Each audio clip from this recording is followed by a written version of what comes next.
The Toronto Maple Leafs have traded Patrick Marleau, a conditional first-round pick in 2020, and a seventh-round pick in 2020, to the Carolina Hurricanes for a sixth-round pick in 2020.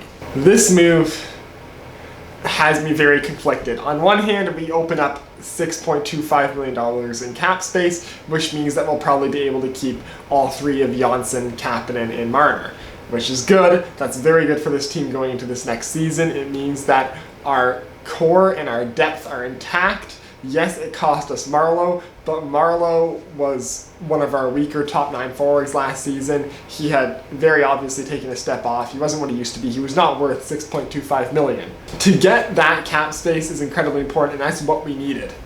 But the cost for it just is incredibly high. I think this might be the first time in NHL history that a team has had to take a first-round pick with a player to take that player. And the fact that we traded our first-round pick not for a rental player, not for someone who's going to play games for us, but just for cap space is a very, very weird move. I don't think it's ever been done before. And I don't really like it. I would have liked the ability for us to, at the trade deadline or later on the season, acquire someone to help us push for a playoff run this year and push for a cup run this year.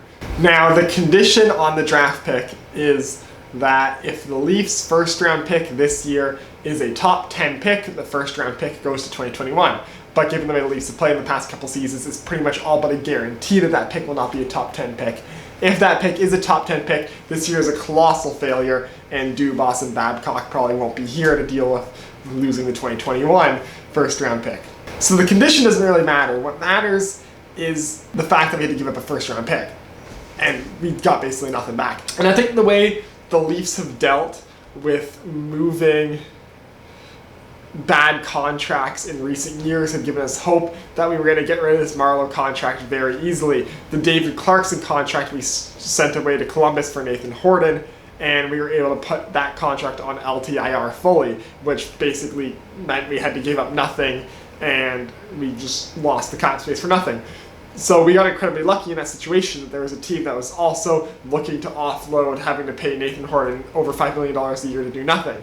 This year, that type of situation did not exist, so because of that, we had to pay a hefty price to get Marleau to a team that had the cap space to retain cap space now and trade him back to San Jose. We all know Marleau's not going to be playing in Carolina. He's going back to San Jose. Going to Carolina means that he's on a team that can pick up his cap space and then send them away, because the Hurricanes, despite being a very, very good team, somehow are not up at the cap because they're just having good money management. So with the amount that we had to give up to get Marleau's contract off the books, all I can say is I hope to God that one of the contracts they're going to be able to sign with Marleau no longer being on the payroll is Jake Gardiner. Because if Gardiner leaves, our defense is just screwed. It's very, very important to this team's defense to have Jake Gardiner on it next season, especially the fact that we just sent away our first-round pick, so we can't do another Muzzin trade and send a first-round pick away for a defender, because we just don't really have the assets right now